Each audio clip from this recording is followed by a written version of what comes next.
8 minutos. Buenos días, dominicanos, dominicanas, ciudadanos y ciudadanas del mundo. Julio Martínez Pozo. Los comentarios de los temas más importantes en el programa de mayor influencia de la radio y la televisión nacionales. Entonces, señores, en este martes 11 de mayo, año 2021, pues básicamente vamos a tratar dos temas, aunque hay uno que tiene varios subtemas. Buenos días a todo el equipo del Sol de la Mañana, a toda la audiencia de Sol, a las personas que siguen nuestros contenidos a través de las redes sociales y pues buenos días también a toda la teleaudiencia de Telefuturo Canal 23. Entonces, señores, nuestros temas, la magistrada Kenya Romero complace todos los pedidos del Ministerio Público en caso Kepis Rameados y el Ministerio de Energía y Minas continúa en roles que no le corresponden y hay varias situaciones que vamos a tratar relacionadas con ese tema, en el que también vamos a aprovechar para un tercer tema, que son los tristes resultados del primer trimestre en las EDES. Los tristes resultados del primer trimestre en las EDES, cuyo problema ustedes recuerden que se iba a resolver porque era una situación que tenía 3 consejos, vamos a crear un solo, no economizamos un dinero ahí e incluso no estamos economizando miles de millones mensuales ya por las medidas que hemos tomado ahí, etcétera. Vamos a ver si nos hemos economizado un peso o estamos invirtiendo más ahora en el caso de las sedes con las pérdidas que estas sedes están pues registrando. Entonces, bueno, yo creo que la magistrada Kenya Romero, esta jueza de atención permanente, en su decisión, en la motivación de su decisión, ella fue muy precisa y desde el punto de la técnica jurídica, yo creo que su decisión está muy bien ponderada. Muy bien ponderada. Ella incluso fue bastante cuidadosa. Y hubo varios términos que estuvieron repetidos en sus motivaciones. Habló siempre de una etiqueta provisional del Ministerio Público, es decir, las cosas que están planteadas aquí, las supuestas acusaciones que pesan contra estas personas, no son otra cosa que una etiqueta provisional del Ministerio Público. Una etiqueta provisional del Ministerio Público. Insistió varias veces en eso. Y creo que se ocupó de dejar claro que su decisión no prejuzgaba el caso, no prejuzgaba a fondo del caso.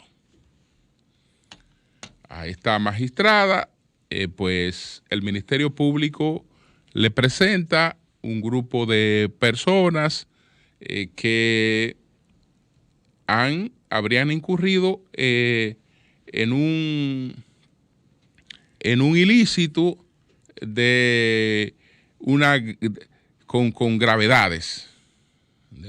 Y estamos hablando de un ilícito donde se habla de una cantidad importante de dinero.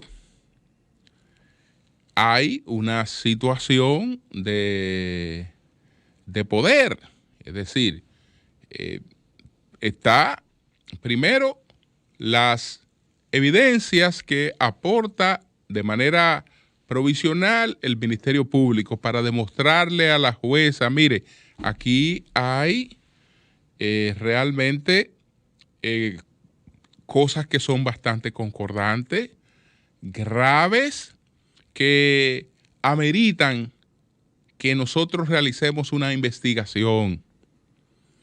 Pero para realizar esa investigación de estas cosas graves que le estoy mostrando aquí y que además entonces fueron avaladas por un testimonio, maratónico de 2 horas que lo produce una de las personas investigadas, pero que tenía un rol importante en el entramado que se está investigando, o en el supuesto entramado que se está investigando.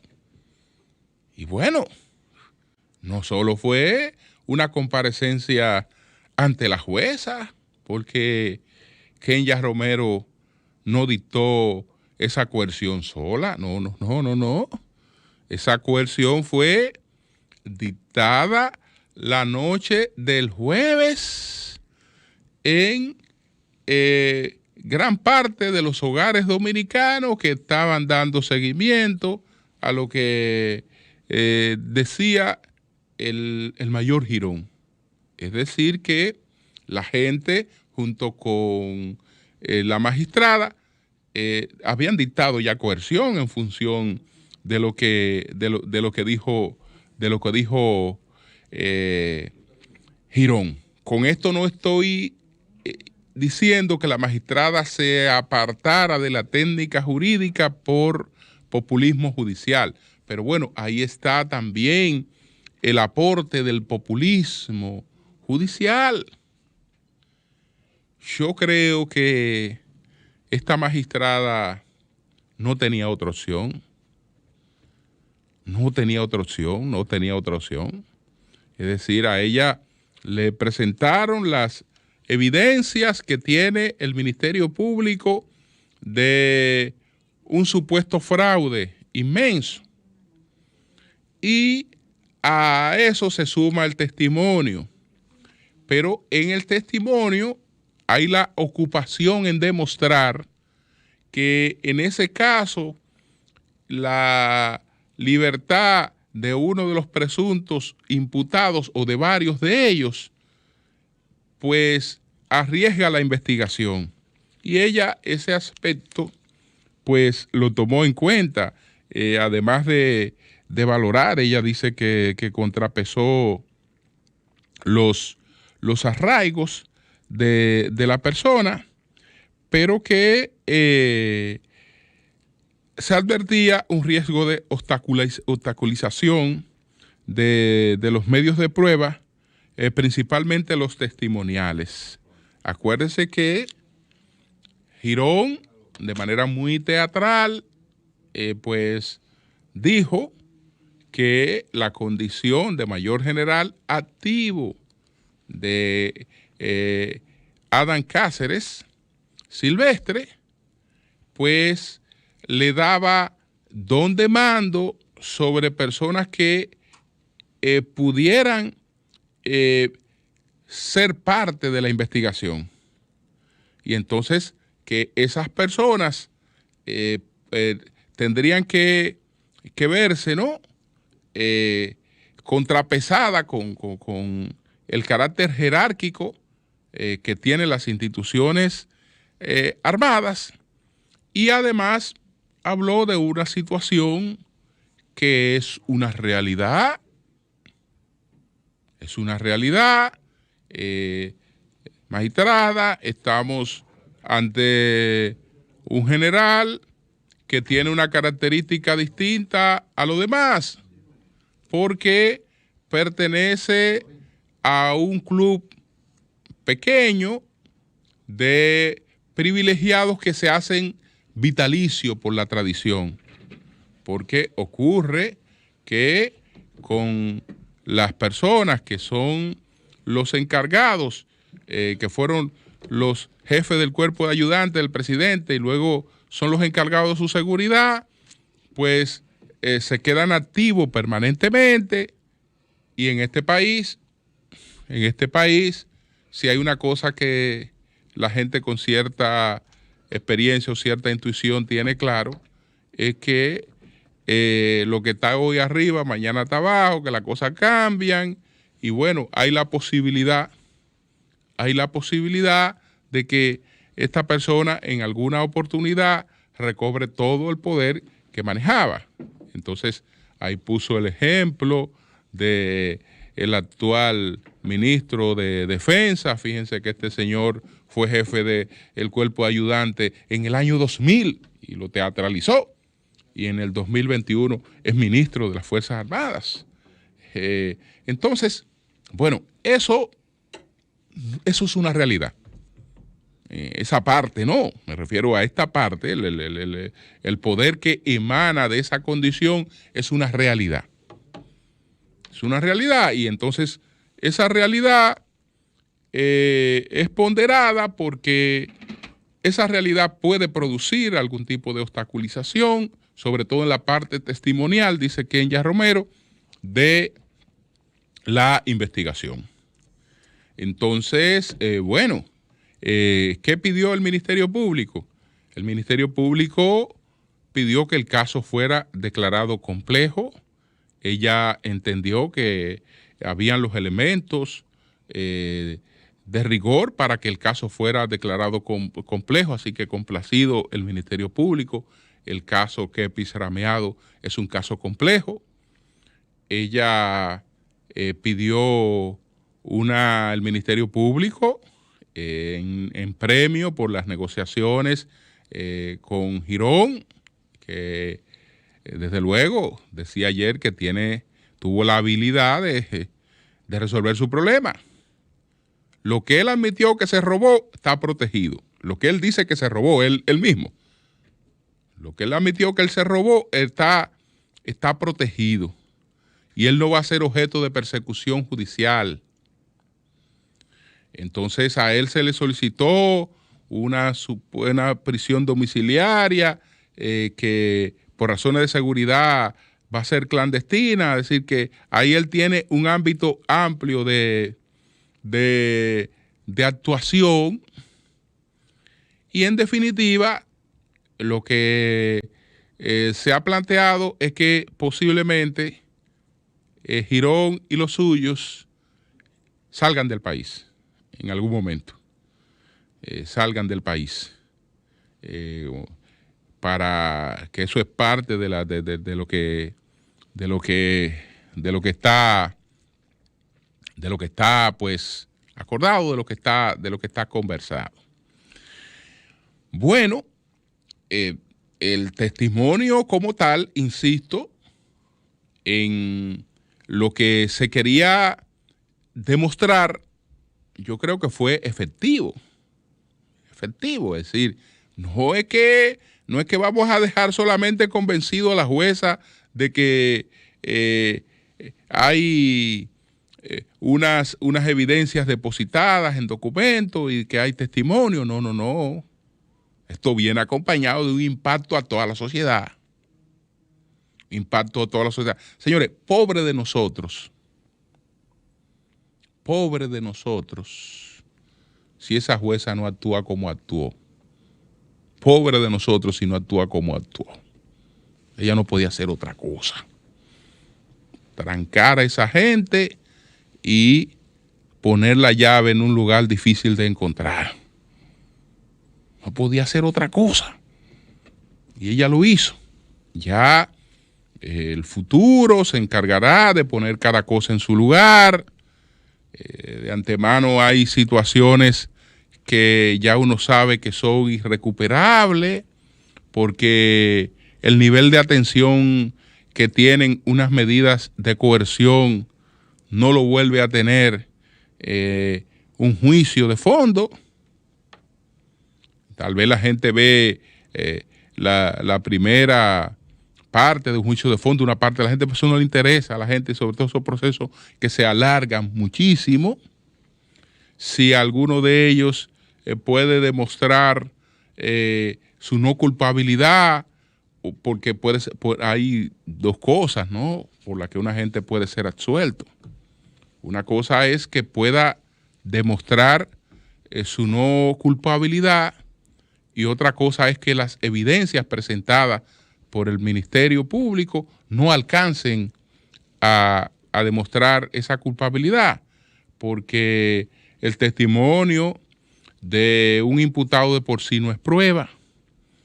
Una cosa es que una persona hable 2 horas por su cuenta, otra cosa es que esa persona esté en un contrainterrogatorio. ¿Qué pasó con los pocos testigos del caso Odebrecht que fueron sometidos a un contrainterrogatorio? Terminaron todos diciendo lo contrario de lo que habían testimoniado, porque ya ahí las cosas son distintas. Entonces, bueno, ya estas personas están con medida de coerción 18 meses. 18 meses en Najayo Hombre, y la pastora irá a Najayo Mujeres. La única ventaja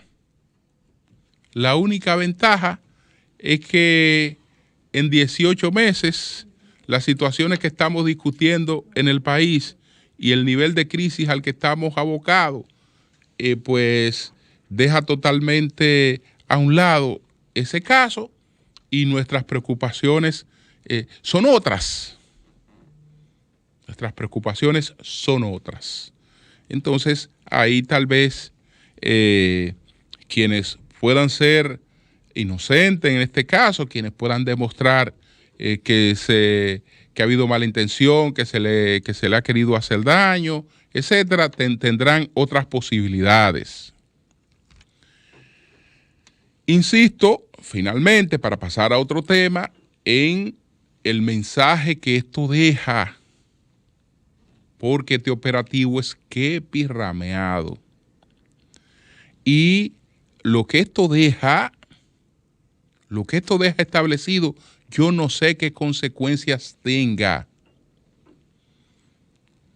Es decir, que que el generalato dominicano, para no hablar de toda la oficialidad, pero que, por ejemplo, el generalato, y para decir la oficialidad, se vaya a la cama sabiendo que tiene un enemigo potencial, un delator potencial. Es decir, cualquier persona que me haya servido como asistente, que haya sido mi subalterno como asistente, y que maneje informaciones confidenciales, informaciones internas, pues olvídese que ya se le ha señalado cuál es el camino. Ya se le ha señalado cuál es el camino, que la salvación es individual. Entonces, Girón se fue por ese camino, resolvió, y todas las cosas que maneja una persona en términos administrativos de cierta confianza, pues pueden en un momento determinado estar expuestas ante toda la sociedad. Ante toda la sociedad. Yo quiero saber en qué institución que maneje especialismo resiste que públicamente el que lo maneja vaya a dar una explicación de lo que ha ocurrido con eso. Es decir, ¿en qué institución? Pero no ahora, ni en el pasado gobierno, ni en el anterior. Yo estoy hablando desde Trujillo para acá, desde hace rato. Desde hace rato. Entonces, ahí unos van adelante y otros irán atrás. Y todos quedan cuestionados. Y la institución realmente, como tal, queda bastante golpeada. bastante golpeada. Pero ya veremos, porque tenemos que ocuparnos de otros temas. Bueno, señores, miren, yo advertí desde el principio, que incluso con cierto dolor, porque hay cosas que uno no quisiera estar insistiendo. Yo creo que de los actuales funcionarios del gobierno, con quien yo tengo una larga tradición de amistad con el ministro de Energía y Minas. Es una persona que yo aprecio y respeto. Y tenemos un trato de muchísimos años.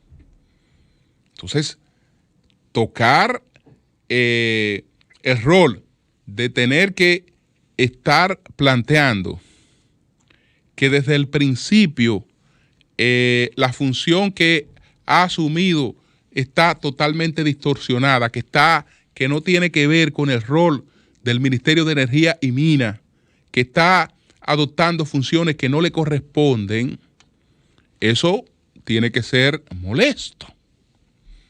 Entonces, eso tiene que ser molesto, y al primero que le debe, pues, provocar algo es a mí. Yo no quisiera estar en eso, pero eso es así. Y fíjense que recientemente él mismo lo admitió. Recientemente el ministro de Energía y Minas dijo: señores, Punta Catalina va a un fideicomiso público. Va a un fideicomiso público, Punta Catalina. Porque el ministerio no puede estar en manos del Ministerio de Energía y Minas, porque el Ministerio de Energía y Minas no puede tener empresas. Porque el Ministerio de Energía y Minas no puede ser juez y parte. Eso lo acaba de decir. Búsquense. El que tenga dudas, aunque yo lo referí, pero el que tenga dudas, que se busque la declaración que él dio sobre Punta Catalina anunciando el fideicomiso, donde él dice que el ministerio no puede estar al frente de empresas. Punta Catalina es una empresa. El Ministerio de Energía y Minas no puede estar al frente de una empresa. ¿Y qué son las sedes? Las sedes no son empresas. Las sedes no son empresas. La diferencia entre Punta Catalina es que es una empresa de generación y las EDES son una empresa de distribución. Es decir, las sedes son empresas, igual que lo es Punta Catalina. Entonces, ¿cómo que usted admite que es una violación, que no puede, que el ministerio no puede manejar empresas, y el ministro de Energía y Minas es el presidente del Consejo de 3 empresas? El mismo que admitió que eso no es posible, porque eso viola la ley. El mismo que admitió eso. Pero, ¿qué pasa? Como uno trata las cosas, a veces ya después que tú la has tratado, tú puedes estar hablando todos los días de lo mismo. Es decir, expliqué una serie de cosas y busqué otros temas. Ahora vuelvo por varias situaciones que se han presentado. Además de esta, que es una violación. Miren, el Ministerio de Energía y Minas se metió a convocar un concurso que no le toca, porque eso tiene que hacerlo la CDEE. Estamos hablando de concurso para instalación de generación. Eso le toca a la CDEE. ¿Usted sabe cuál es el único rol que tiene el Ministerio de Energía y Minas? El Ministerio de Energía y Minas tiene que emitir una certificación de no objeción, así como tiene que haber una certificación de medio ambiente, tiene que haber una certificación de no objeción para la construcción de una generadora del Ministerio de Energía y Minas. Pero el que emite la certificación no puede ser el promotor al mismo tiempo. ¿Y cómo va a ser el promotor y el que emita la certificación? ¿Cómo no puede ser promotor de ningún proyecto medio ambiente? Porque es el que emite la certificación. Pero usted ve, búsquese la ley general de electricidad y el único rol que le da al Ministerio de Energía y Minas es ese. Sin embargo, en la distorsión, el ministerio está convocando a un concurso para instalación de 2 plantas generadoras de gas en Manzanillo. Pero ahí se tropieza con un asunto que pues crea una violación. Y entonces aquí yo tengo, en resumen, lo que está planteando un consorcio que se llama Pepillo Salcedo. A través de los medios correspondientes, el Ministerio de Energía y Minas de la República Dominicana, junto con las empresas distribuidoras de energía y bajo la supervisión de la Superintendencia de Electricidad, fue convocada el pasado 12 de marzo del 2021 una licitación pública internacional para la compraventa de potencia y energía eléctrica asociada mediante contratos a largo plazo de las empresas distribuidoras de electricidad. De manera específica, la licitación pública internacional que se trata procura la construcción de proyectos de nueva generación a gas natural en ciclo combinado por un potencial de hasta 800 megavatios dividido en 2 bloques. Uno de generación de hasta 400 megavatios, la construcción de una terminal de gas natural con capacidad de almacenamiento y espigón de descarga y otro solo de generación hasta de 400 megavatios. Todo esto en la comunidad de Pepillo Salcedo, Manzanillo, Montecristi. Resulta que para la convocatoria descrita, el Ministerio de Energía y Minas no ha tomado en cuenta las concesiones similares que para ese mismo espacio habían sido concedidas por las autoridades pasadas, desconociendo así el principio de continuidad del Estado y los derechos que han adquirido una serie de empresas que habían ya dedicado sus esfuerzos y fondos para esos mismos proyectos. En conclusión, ¿de qué estamos hablando? 2 plantas concesionadas por la CDE, que a quien le correspondía hacerlo, ahora van a una licitación sin haber resuelto lo de la concesión. Eso todo el mundo sabe que es imposible. Todo el mundo sabe que eso es imposible. Si hay una concesión, si hay unos derechos adquiridos ya por esa concesión de una administración anterior, hay una continuidad administrativa que eso no cesa. Eso no cesa y eso no puede desconocerse. Entonces, en ese sentido, la práctica que ha habido en los distintos gobiernos es que o usted desinteresa al que tiene la concesión, o llega a un acuerdo con él, o lo que fuere. Pero actuar a espaldas de la concesión es un asunto totalmente improcedente. Ya veremos lo que pasa con esta licitación, cuya nulidad le ha sido peticionada al Tribunal Superior Administrativo. Pero en conclusión, aunque esta petición no lo plantea, hay una violación de un ministerio que está haciendo cosas que no les corresponden. Y ya repito que vimos que el ministro lo admite con relación a Punta Catalina, pero se olvida que las EDES son empresas y que él no puede estar al frente de empresas del sector del que es realmente el que genera las políticas de ese sector. No puede ser juez y parte. Pero bueno, eso no es lo más grave. Eso no es lo más grave. Lo más grave es que hablamos hasta en discurso del presidente de los ahorros que el país ha tenido con los cambios que ha habido supuestamente en la sede, que no ha habido cambios. Que lo que se ha hecho hasta ahora en términos estructurales no ha provocado una corrección, por el contrario.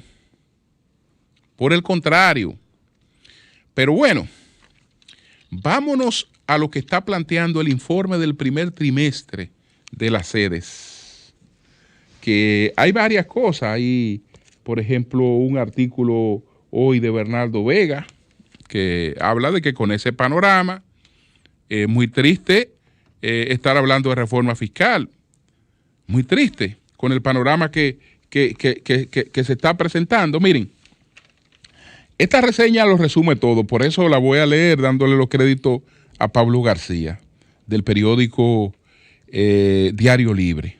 Hay otra reseña, pero yo creo que esta es una de las que mejores resume lo que está pasando. La Corporación Dominicana de Empresas Eléctricas Estatales, CDEE, recibió en los primeros 3 meses del año 8.273 millones en transferencias corrientes. Estamos hablando de 8.273.300 millones de pesos.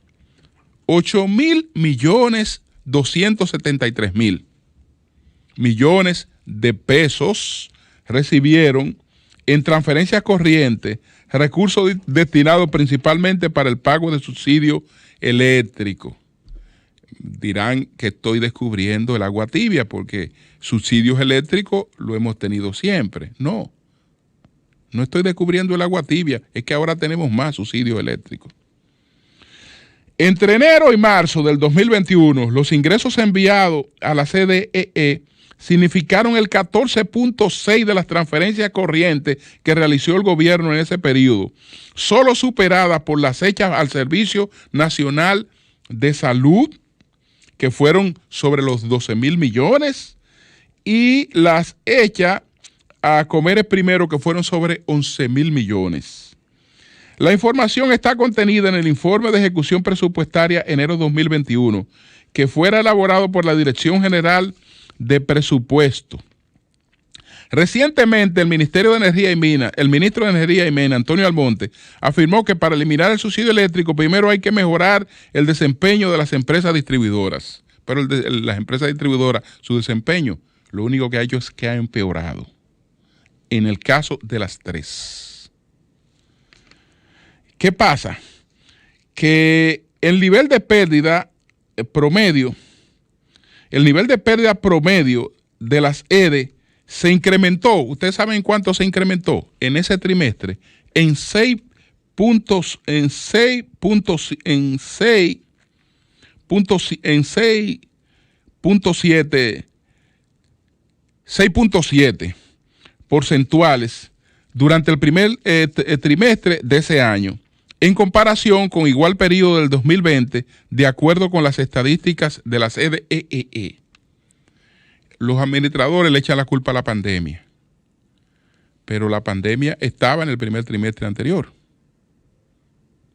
Es decir, ahora, contrario al primer trimestre anterior, tenemos pandemia, pero tenemos pandemia con niveles de recuperación económica. Es decir, que no es verdad que la situación del primer trimestre anterior podía ser peor que la situación de este primer trimestre. Entonces, de tener un nivel de pérdida de 27.5 en el trimestre enero-marzo del año pasado, la cifra pasó a 34.2 en igual periodo del 2021, un incremento que comenzó después del impacto de la pandemia del coronavirus en el país. La EDESTE es la empresa de peor ejercicio durante el referido periodo al subir su nivel de pérdida de 40.9 hasta 51.6. Es decir, era 40.9 el nivel de EDESTE, que estaba mal antes de los cambios, que le iban a mejorar. Ahora el nivel de pérdida es de 51.6, equivalente a un aumento de 10.7 puntos porcentuales.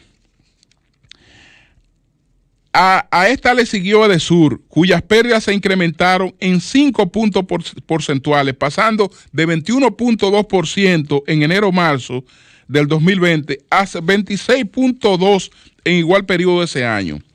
El administrador de Edesur, Milton Morrison, explicó hace varias semanas que el aumento en las pérdidas registradas por las compañías del primer obedeció al incremento en el suministro energético a los sectores que no pagan el servicio.